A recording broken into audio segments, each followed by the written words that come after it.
whole fleet of them. Look on the ASA. My gosh. They're all going against the wind. The wind's 120 knots from the west. Look at that thing, dude.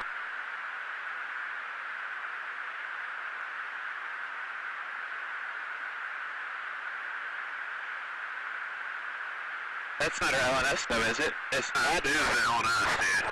Well, if there's like... Look at that thing. It's rotating.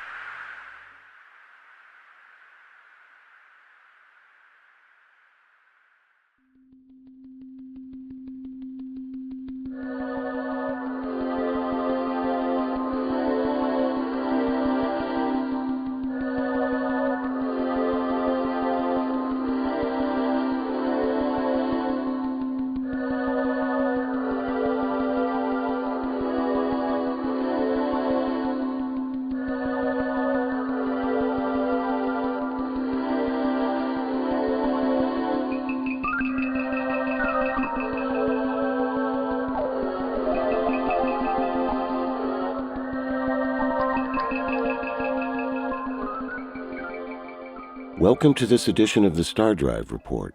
That remarkable F-18 cockpit video, along with 3 front-page New York Times articles published in December 2017, revealing the existence of the Pentagon's secret Advanced Aerial Threat Identification program, proves that the U.S. government is still quite interested in the subject of UFOs. This despite the fact that they officially disbanded all investigations into the UFO phenomenon back in 1969 with the closing of the U.S. Air Force Project Blue Book study.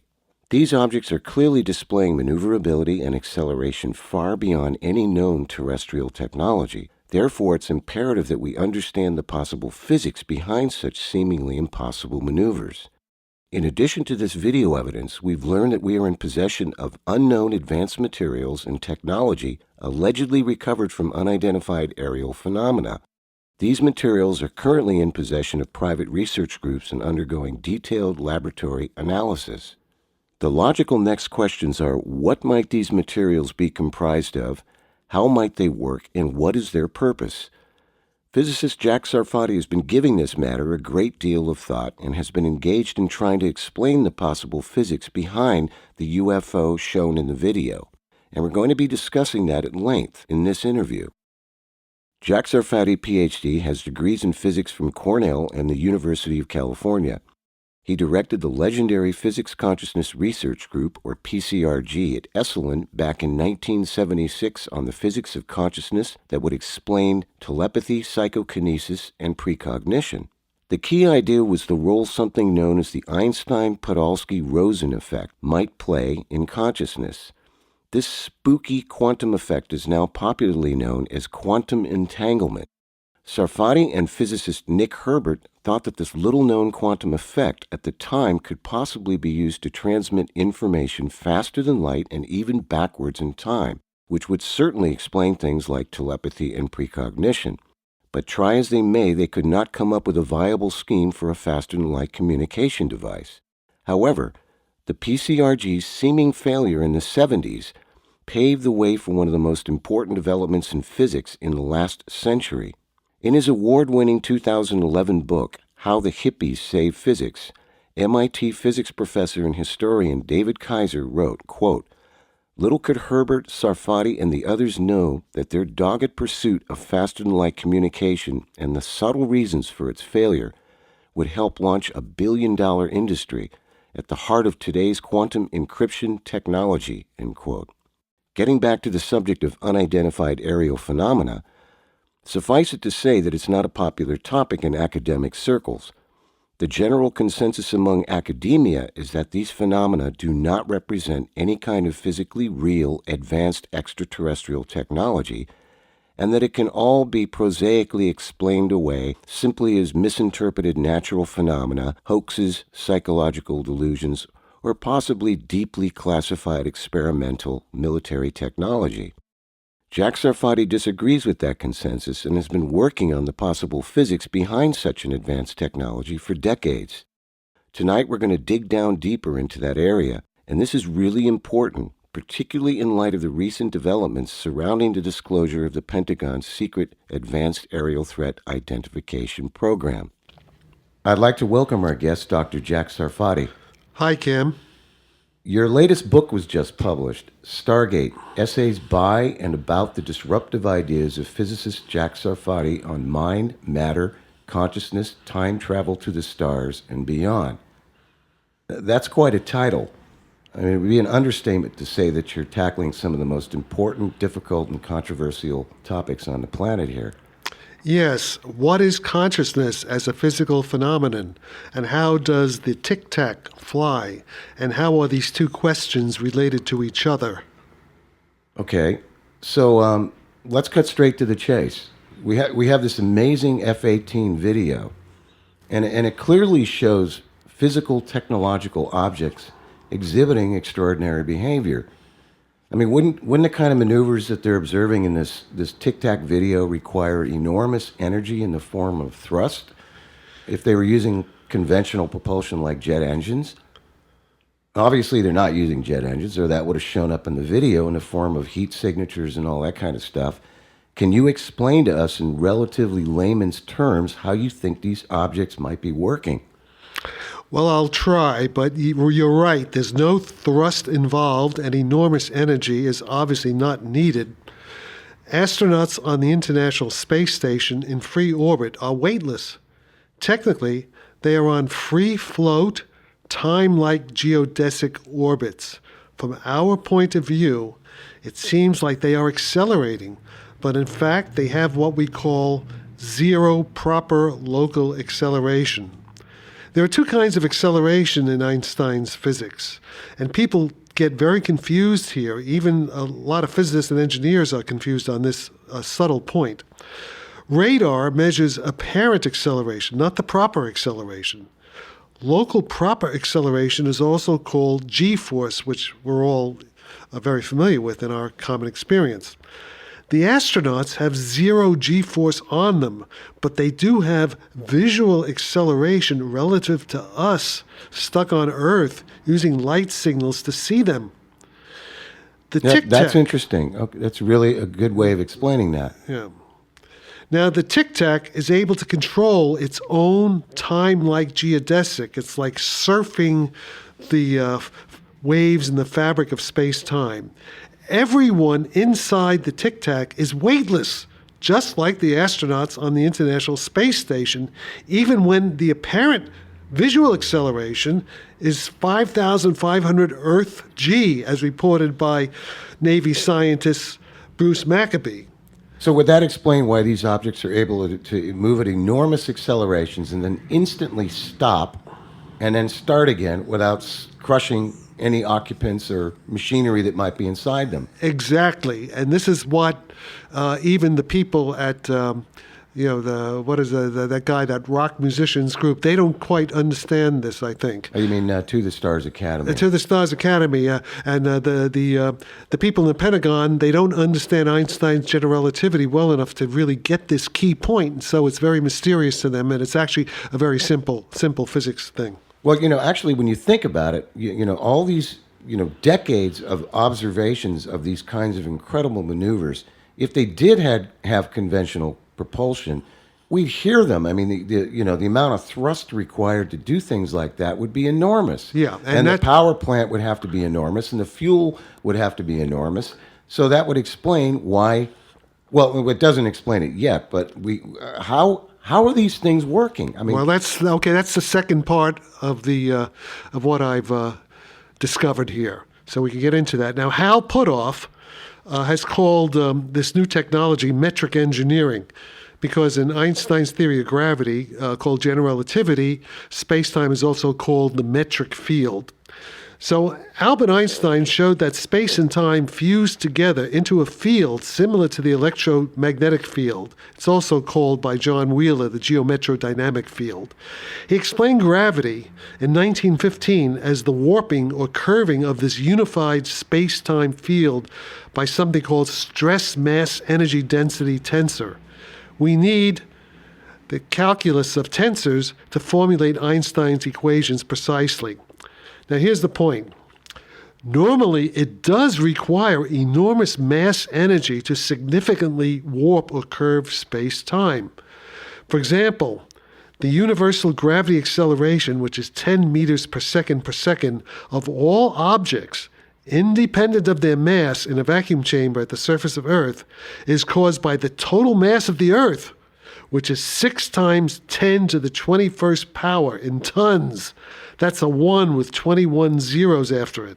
That's a million billion tons of matter to create the gravity we feel at the surface of the Earth.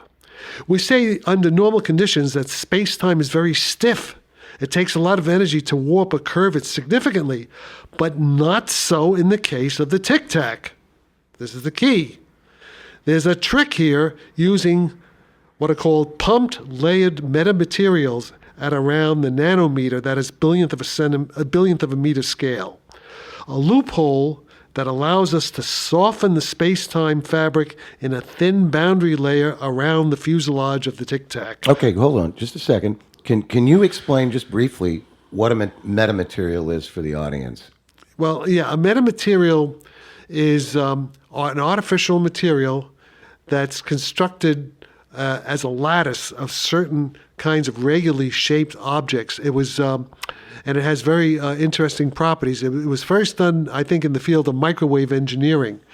But what Eric Davis and others at the To the Stars Academy are reporting in retrieved materials from these crashed Tic Tac or flying saucer type objects with electron microscopes, they're able to see the kind of metamaterial lattice structure at the billionth of a meter level, and maybe even at the angstrom level, which is 1/10 of a nanometer or so.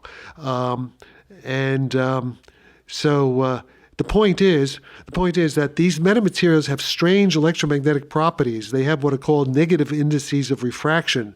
And technically what this means is that you can take an electromagnetic field, and when it goes into the metamaterial, it can develop a negative energy density, in effect, and that would cause anti-gravity.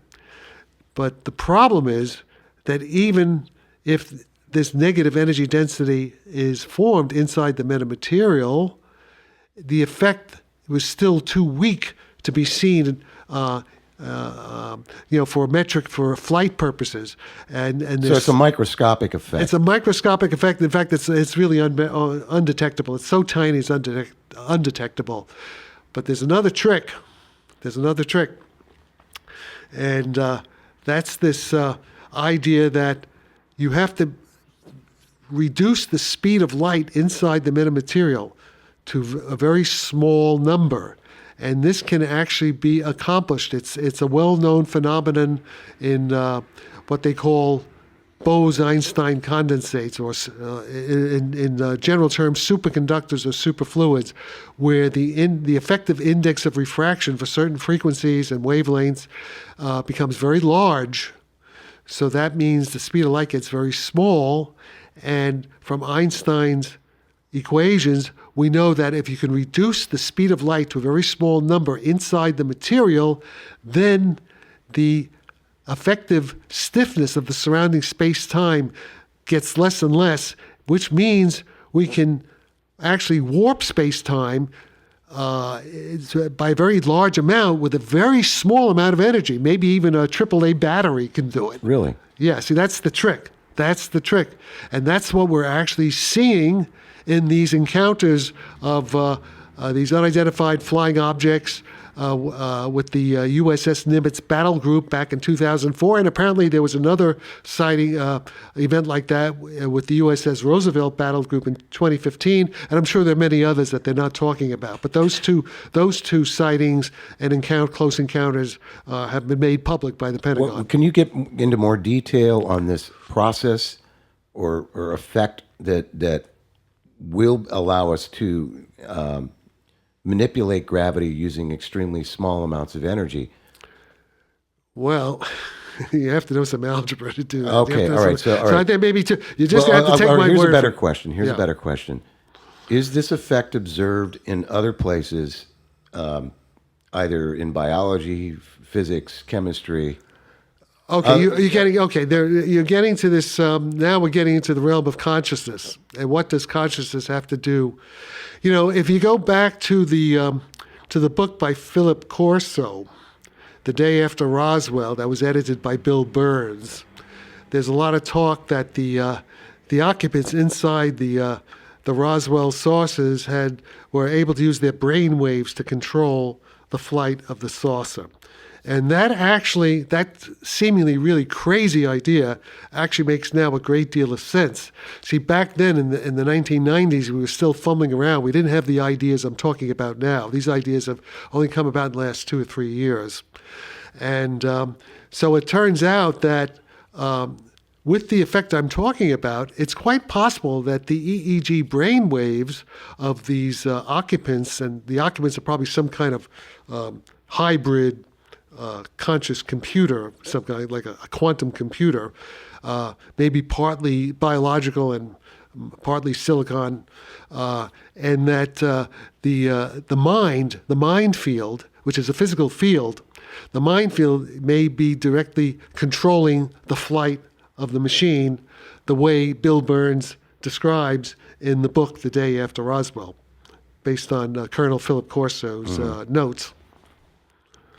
So that makes, all I can say is that makes perfect sense in terms of the new equations that we have describing these effects. Okay, so have you got any ideas, any real concrete ideas on how we might be able to actually engineer something that would take advantage of this effect? Yeah, well, I have general ideas, but that, a guy like Eric Davis probably has really specific ideas. Hal Puthoff, because they have access to about at least 30 classified documents concerning all the kinds of things I'm talking about the nature of these materials.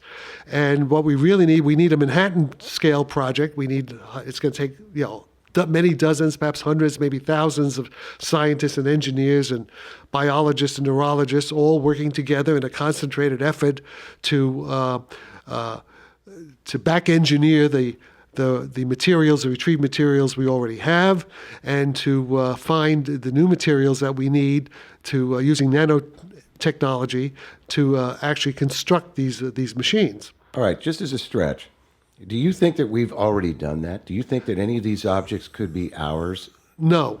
I really no. I don't think so, because I know all the top people in the field, and they don't understand it as well as I understand it. So it may sound arrogant, but and I hope I'm wrong. I hope they do understand it. But I would bet 10 to 1, odds of 10 to 1, they don't. They don't have anything. They may have some craft that they can fly. We have heard rumors to that effect, especially back in the late 1990s with Joe Firmage's group that I was involved with. There were all kinds of reports of that we were actually flying some of these advanced craft, but our pilots, got involved in accidents because they didn't really understand what they were doing and how they really work. So that's a rumor. I don't know if it's true or not true. It might be possibly true, but I would say that's much more plausible. The fact is, until very recently, we do not have the theoretical physics basis for really understanding the phenomenon, but now we have it. Do you intend on publishing? Well, it's published. That's in my book. So it's all, everything's published. But you have not published it in a peer-reviewed journal yet. No, there are no peer-reviewed journals that will accept this kind of stuff. It's too crazy for them. Why do you think that is? Well, fear, for one thing. Also, there's been a lot of deep state coverage, trying debunking of this stuff. In some cases, it was justified for obvious national security reasons, especially when they had absolutely no idea of how these things worked. But now the cat's out of the bag. I should say the tiger is out of the cage. Pandora's box is open. And in particular, I know the Russians are working very much on this.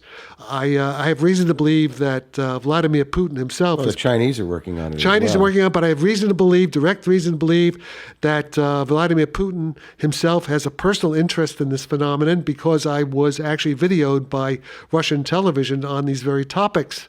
And in fact, I appear on Russian television talking about this kind of stuff. So, and I should also mention, while we're at it, that the Iranians are also extremely interested in this, because there are about 300 or 400 Iranian scientists who are on my Linked in network following whatever I do publish Oh, about. that's interesting. Yeah, oh yeah. So the Russians and the Iranians are interested. And Well, that's probably got some panties in a bunch in Washington. I don't think so because there's a big stupidity barrier in Washington. We know that Donald Trump has talked about this, right?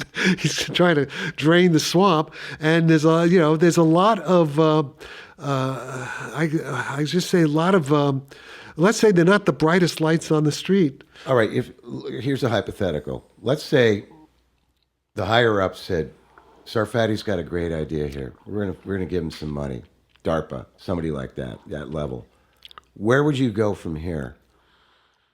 What would be the next logical Well, steps? we have to gather a team of the top scientists. I know a few.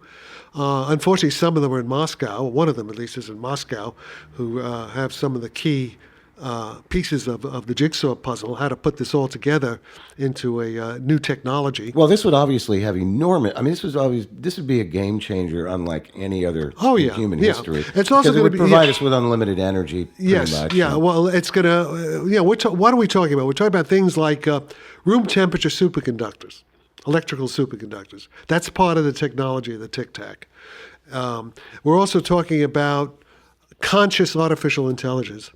There's a lot of hype about quantum computers, which will be much more powerful than any classical computers, and that will affect artificial intelligence. It would also enable us to hack the so-called secure quantum cryptographic networks, like what the Chinese are building in space right now. And there's a lot of buzz in the media about that. But I'm talking about something even beyond that. I'm talking about what we have to call post-quantum quantum computers, which are based on this new physics that's behind the operation of the Tic Tac. So, just imagine if your self-driving car is itself a conscious entity, just like you are. Yeah, well, I mean, there's some issues with that. I mean, what if it's angry at you? Well, these are all problems. But I'm saying that let's put it this way. If Donald Trump were to write a check, a blank check, Jack, we might have that kind of technology in the next 5 to 10 years. Really? Yeah, that close. Pretty optimistic. Yeah. Well, no, because we're very, very close. Very, very close. And I just been basically working as one person, a few people, basically working by myself, one or two other guys. Yeah. But amplify that with some really bright team. Given these enormous societal impacts, that might explain why you're running up against a brick wall. I mean, think about it. It would be very socially disruptive. The brick wall is based on fear, ignorance, and stupidity. And these are great problems. What Einstein said, that there are two things that might be infinite in the universe. One is the universe and one is human stupidity. But he wasn't sure about the first one. And that basically fits my experience in life. I'd like to switch gears for a minute, Jack, and discuss some of the political aspects of this, given that this is the 1-year anniversary of the publication of the 3 New York Times articles regarding the Tic Tac video. An article was published on December 24th, 2018, entitled "Trump Throws Mattis Out of Pentagon, Then Replaces Him with World's Foremost Nazi UFO Expert." This article was published by a character under the name of Sorcha Fowl. Sorcha Fowl is a pseudonym for a Russian disinformation agent working for the FSB, according to former CIA Science and Technology Directorate scientist Dr. Ronald Pandolfi. Like all good disinformation agents, Fowl mixes in a good measure of factual information along with disinformation. This particular article happens to contain a lot of factual information and important factual information, given all the evidence surrounding the tic-tac-toe video. I'm going to read some paragraphs. I'm going to read about 3 or 4 paragraphs from this article, and I'd like you to comment on this because you have a great deal of knowledge about some of the players involved in this. Okay. This is the first paragraph. A thoroughly mind-bending new Ministry of Defense report circulating in the Kremlin today states that barely 4 days after U.S. Secretary of Defense James Mad Dog Mattis informed President Trump that he would be resigning from his post effective 28 February 2019, Trump unceremoniously threw Mattis out of the Pentagon a few hours ago, ordering him to leave by January 1st, and whose replacement will be Deputy Secretary of Defense Patrick Shanahan, a globally renowned mechanical aircraft engineer, one of whose fields of expertise are anti-gravity aircraft discoveries made by Austrian engineer Victor Schauberger that led to the building of the mysterious Haunebu 2 flying saucer built by German Nazis during World War II, and that is still so feared by the American elites today, they forced the toy maker Revell to pull a plastic model of it from store shelves this past year over fears people would believe it was real. According to this report, within a week of the unprecedented historic trip to Washington, D.C. of Russia's 3 top intelligence officials this past January, an equally unprecedented trip was made to Moscow by the only registered lobbyist in the U.S. on the issue of alien disclosure, an American expert on UFOs and extraterrestrials and U.S. government issues related to such, named Stephen Bassett, who heads the Paradigm Research Group, PRG, and during whose meetings with Russian experts urged President Putin to lift the global truth embargo, clamp down upon releasing any UFO issues to the public. Among the most startling revelations made by the PRG leader Bassett during his meetings with Russian experts, this report notes, was his providing conclusive evidence proving that Deputy Secretary of Defense Shanahan had begun declassifying once top-secret U.S. military videos showing their fighter aircraft encounters with unknown extraterrestrial aircraft, and whose U.S. Navy pilots encountering these UFOs were left stunned by the experience. During the early days of President Trump's administration, we saw great attention being paid to his picking General James Mad Dog Mattis to be his Secretary of Defense, this report details. The MOD instead focused on all of their attention on Trump's pick for Deputy Secretary of Defense, as this position is the second highest in the Pentagon, and whose pick of Patrick Shanahan defied explanation at the time, but came into greater focus when it was realized that the U.S. Navy F-18 fighter aircraft that had encountered these UFOs were, in fact, built under the supervision of Shanahan. Instead of having any U.S. military and or government management experience before being tapped by Trump to be the second in command of the Pentagon, this report explains, Shanahan instead spent his entire career as a mechanical engineer for Boeing, the maker of the F-18A variant used by the Navy on their aircraft carriers, and whose engineering education was completed at Massachusetts Institute of Technology, where he studied the works and research of MIT's most famous engineer, John G. Trump, the uncle of President Trump, most famous for his being the only person allowed to review the documents of the modern world's greatest genius, Nikola Tesla, and among whose research documents, reviewed by Trump's uncle and now known by Shanahan, included those detailing how to electronically communicate with other worlds. Now, a lot of this is a little flaky, and we know that, but there's a lot of germs of truth in this narrative. And we also know a lot of the key players involved, like Steve Bassett, so let me just a quick note about Nikola Tesla. In electromagnetic theory, there are 2 kinds of electromagnetic fields, what's called the near non-radiating field and the far radiating field. And what Tesla was an expert in was the near field, and that's extremely important in the case of the gravitational field for the kind of maneuvers that we see in the Tic Tac. It's the gravitational near field, very similar to what Tesla was interested in the electromagnetic case, that is part of this new technology that gives us these new kinds of weapon systems that will obviously make our current weapons impotent and obsolete. One application of Tesla's ideas is in the new wireless charging on your iPhones, on your smartphones. That's all related to the Tesla work.